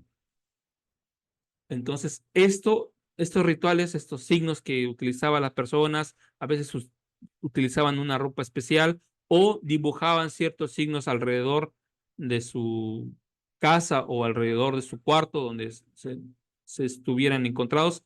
A veces si en las casas había un vidente especial, los padres en estos días especiales apartaban la habitación para que quedara sola y entonces el vidente pudiera comunicarse con los ángeles. En esto consistía este ritual de la teurgia y está muy relacionado con el cabalismo y con las otras cosas que estamos viendo. Veo ahí 3 preguntas. Sí, tal vez bueno, comentarios. Sofía eh, dice, parecen hechizos mágicos. Y Lisandro dice, la familia de José realizaban cábalas, tengo entendido. Y que ahí no puede enseñar activar su audio. Y dice Sofía que eran como brujos. Sí, si nosotros vemos desde nuestra visión racionalista, muy protestante, muy capitalista, esas cosas que para estos cristianos eran sagradas, a nosotros nos parecen actualmente es cosa de brujería, cosa del diablo, quién sabe a quién estarían invocando, etcétera. Si Yo les tú, diría que piensen en las ordenanzas o los sacramentos. sí, ¿Qué haces? Repites partes, pones ciertas cosas, dices ciertas palabras, sigues todo un ritual, ¿no? sí, de hecho, el círculo verdadero de la oración es una teurgia en ese sentido. Pero además, si tú indagas hacia los siglos anteriores, siglo XVIII, XVII, etcétera, tú vas a encontrar muchas oraciones, lo vamos a ver el día de mañana, cristianas para pedir por tu ángel, para pedir por encontrar el tesoro, para cumplir ciertos propósitos y muchas leyendas relacionadas con alguien escondió un tesoro en una cueva y cuando lo encuentren deben de edificar una ermita o ayudar a los pobres. Esto va a ser muy frecuente y va a ser muy de cristianos. Ya cuando llega esta época actual, todo aquello que nos parece extraño, que no podemos entender, cuyos signos son raros porque son signos hebreos, los lament que utilizaba la familia Smith eran hebreos, pues a nosotros nos parecen, esto es cosa del diablo. ¿Por qué? Porque cuando los protestantes y el nuevo catolicismo persigue a los judíos y encuentra esas cosas, va a decir, estas cosas del diablo, los judíos son del diablo. Y cuando ven a esos cristianos que no se están incorporando ni a la reforma, ni a los cambios grandes que tiene la Iglesia Católica, sino que siguen creyendo en el cristianismo anterior a la reforma, esto va a decir, esos son del diablo y hay que quemarlos. Cualquiera que tenga ese tipo de cosas, que practique sanación, etcétera, son cosas del diablo si ponle la hoguera. Y muy fuertemente se va a dar esta persecución con mujeres a tal grado que ya sea que las quemen o en el caso del Movimiento Santos Últimos Días, dejen de participar de cualquier ritual. Entonces, pero todavía siglo XIX las mujeres participan en rituales, muchos siglos, un siglo anterior hay más presencia de profetas, mujeres, profetisas, y hay mucho uso de la teurgia para muchos fines cristianos. Enrique.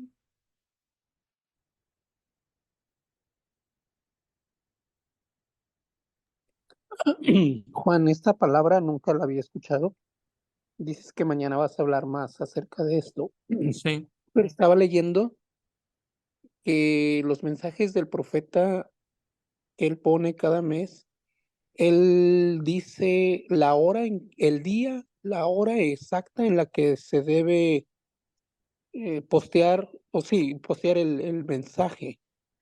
E incluso se habla, digamos, que en los mensajes se repite el número 7. En el último mensaje de la conferencia hay quien, bueno, y si real tiene 7 veces la palabra nada. Entonces, no sé, ahorita lo estoy relacionando con lo que tú mencionas, pero yo nunca había escuchado esa palabra. Bueno, no podría afirmártelo tal cosa,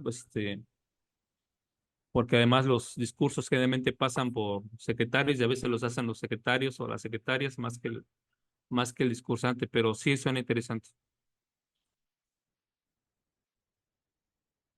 En, en eso de la cábala significa la recepción de la tradición. Está basada en esa idea de que hay un grupo de hebreos que han conservado, a pesar de las persecuciones, la verdad, ya sea en la diáspora o en el exilio, y que esas verdades se pueden expresar a través de la cábala.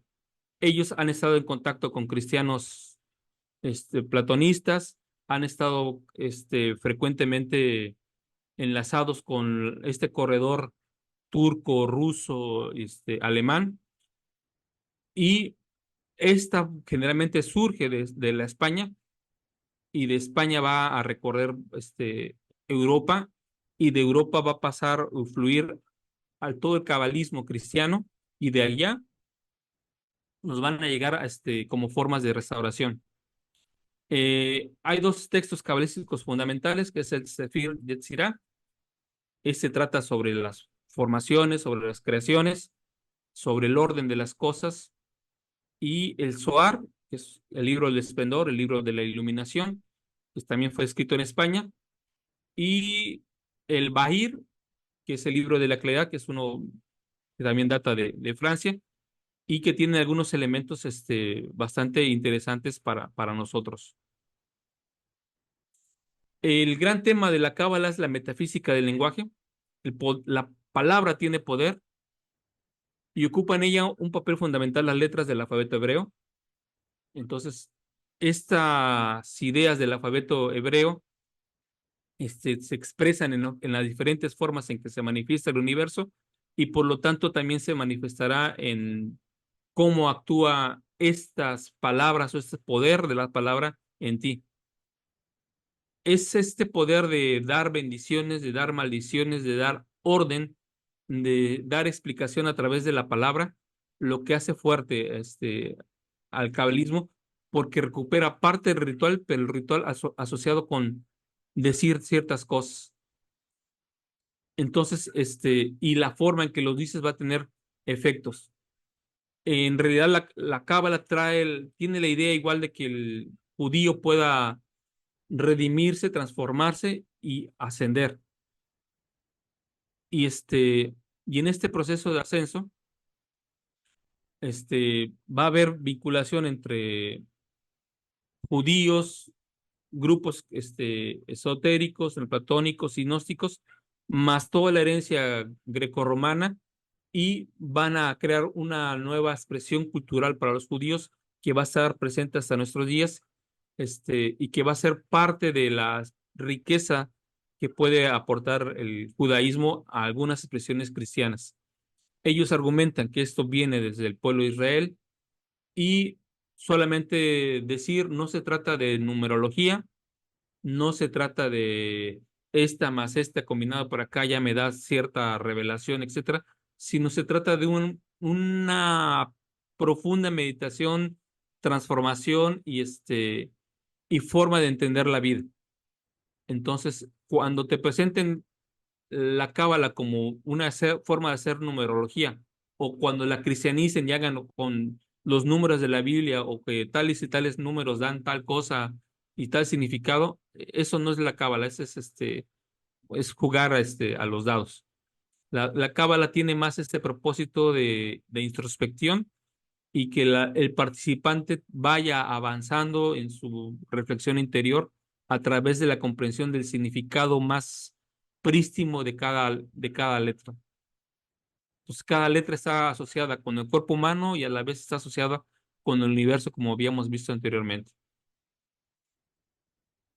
Entonces, van a retomar la idea del árbol de la vida, que es este,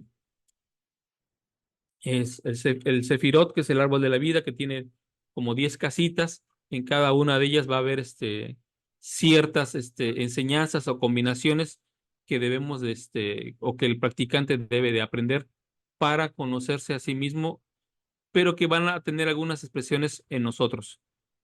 Y eh, el cabalismo va a estar presente en muchas expresiones de la creencia santo de los últimos días, ya sea porque los primeros maestros de hebreo de José Smith conocieron y practicaron la cábala en tanto en su versión sefardí como en su versión eh, europea, europea oriental, pero también va a tener expresión en algunas formas en que nosotros visualizamos a Adán.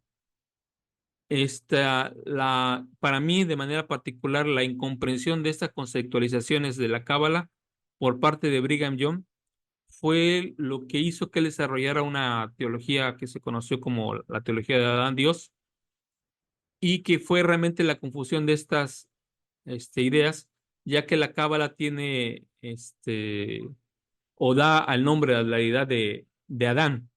Entonces, en este caso es Adán Kadmon, que es el hombre primordial, también Adán el Elión, que es el Adán Dios, o el hombre supremo, pero en realidad es Adán Dios, y yo imagino que de este Adán Elión fue que Brigham Young dijo, pues Adán es Dios, y jugó con ese tipo de cosas, y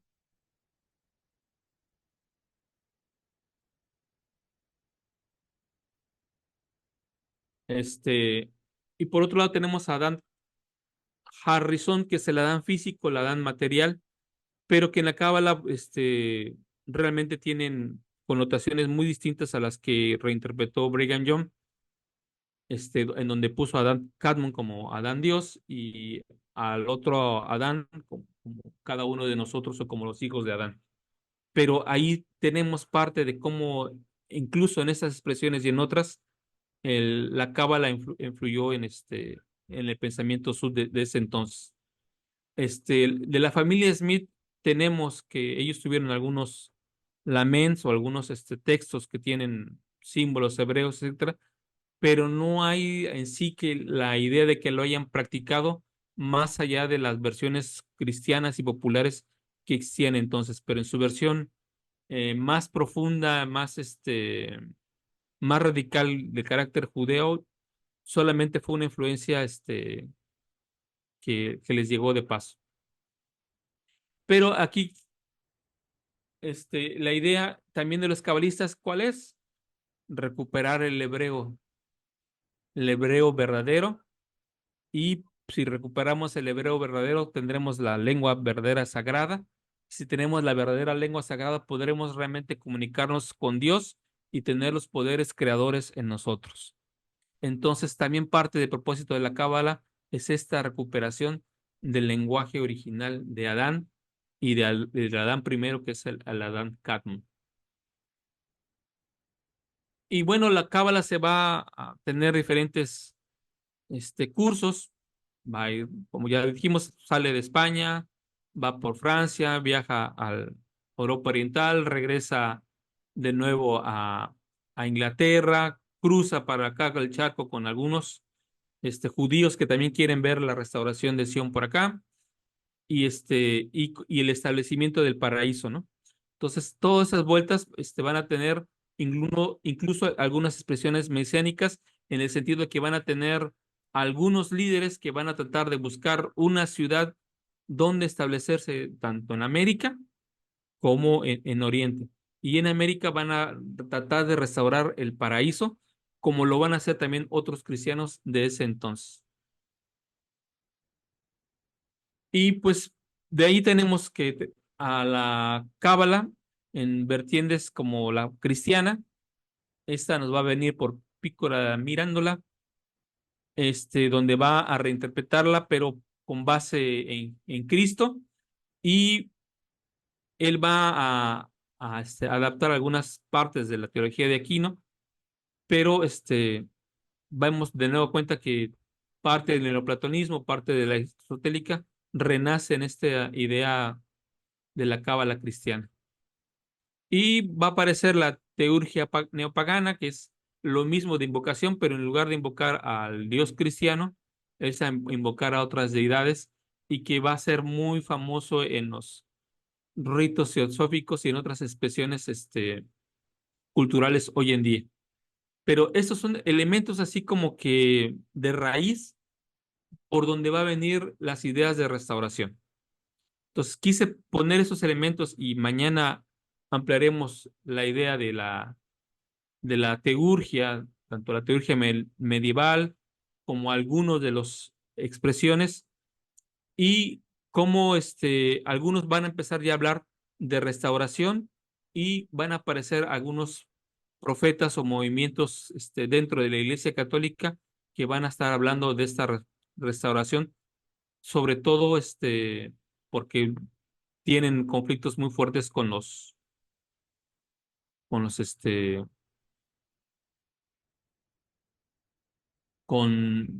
las iglesias establecidas en ese entonces.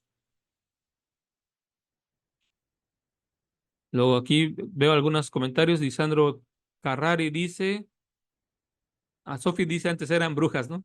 Y Lisandro dice, no, yo no juzgo. De hecho, cuando hablaban sobre la alquimia, pensaba en los símbolos de los círculos de alquimia, muy interesante el tema.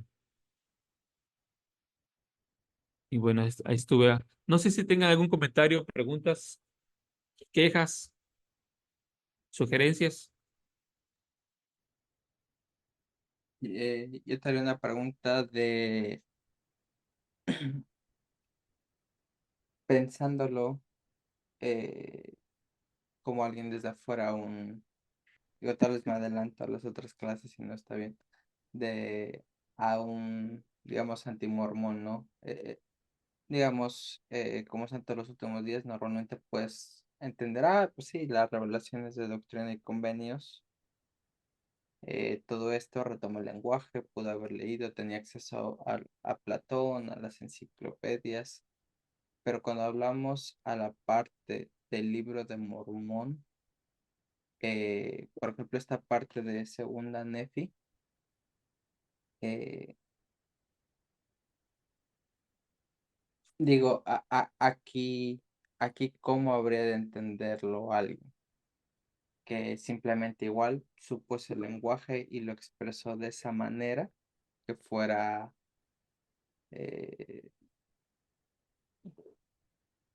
¿cómo decirlo? Más bien, o sea, leí, tenía ya esa idea, o una idea bastante similar, lo suficiente para que José Smith recordara lo que leyó y más o menos sí, ponerlo, interpretarlo de la misma manera, porque si no, obviamente visto desde afuera por un antimormón, bueno, pues simplemente lo único que muestra es que se copió lo que decían estos autores, ¿no? Mira, yo lo veo como un crisol. Y para ello teníamos que remontarnos precisamente a la época de Leí, posterior a Leí, pero con expresiones muy similares, tenemos a Pitágoras. Pitágoras fue alguien que viajó por todas estas partes de Oriente, y trajo mucho de lo que conocemos ahora como filosofía, como matemáticas incluso, como ciencia, y por lo tanto como parte del pensamiento oriental a Occidente y a Grecia en particular. Entonces, los pitagóricos y su escuela, este, retoman, y por lo menos como consideran las fuentes de las que abreva Vargas Barker en su libro La Madre del Señor, hay una parte donde ella menciona cómo elementos que se refieren al primer templo están presentes en el pensamiento pitagórico, en estas ideas del cubo central, en estas ideas de confluencia matemática, etcétera. También debemos de pensar que la restauración no se hace en el vacío. Estamos hablando de un crisol que puede repetir muchas ideas, que puede repetir muchas expresiones, y y lo único que se hace es una combinación del pasado, porque los neoplatónicos recuperan también del pasado, lo funden con este nuevo presente para dar explicación a su realidad actual. Entonces, si nuestro problema con la historia y con las expresiones es que las vemos a veces de manera aislada, o sea, pues vemos los hebreos, una clase ahí estuvo guardada de la cultura hebrea, y los griegos, una cultura, y ya, y Egipto, una cultura, y a todas las vemos por separados, cuando en realidad todas estas tienen un reflujo constante de ideas e intercambios. Este, de la misma forma que los redactores de la Biblia recurrieron a muchas fuentes de su propio entorno y no por ellos dejaron de considerar que sus palabras tuvieron un valor revelado, de la misma manera José Smith recurrió tanto a elementos de su entorno, más la interacción que tuvo con lo que pudo comprender del texto original de un mormón y nos lo pasó a nosotros.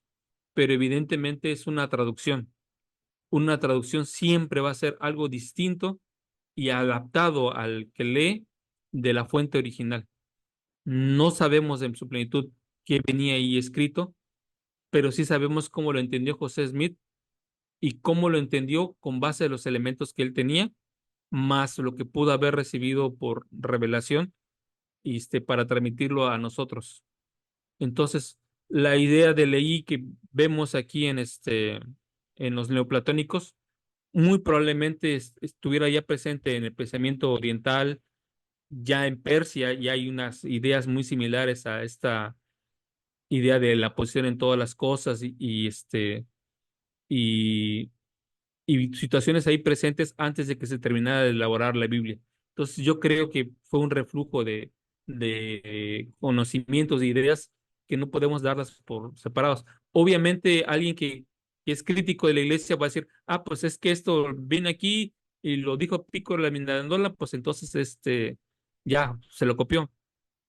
No, pues si tú te lees a cada uno de los restauracionistas que vamos a estar analizando, unos y otros abrevan de fuentes comunes, se reinterpretan algunas veces, y José Smith está en medio de todos ellos. Algunas veces va a funcionar esta restauración y algunas veces no. O sea, particularmente mi posición es que algunas cosas que José Smith trajo como restauración del movimiento de Sidney Rigdon y de los Campbellitas no funcionaron en nuestra restauración y afortunadamente no continuaron en nuestra iglesia. Otras cosas que trajeron ellos para nosotros sí funcionaron y permanecen puntualmente en algunas expresiones religiosas, pero la restauración es así, se abreva de todo y se conserva aquello que finalmente va a ser funcional para la generación que lo está viviendo.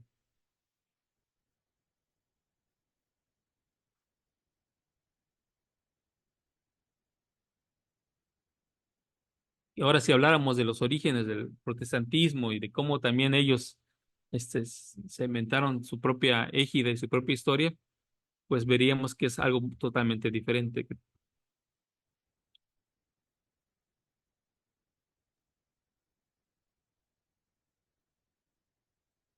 Vale, no sé si alguien tenga alguna pregunta más. Si no, pues nos vemos mañana.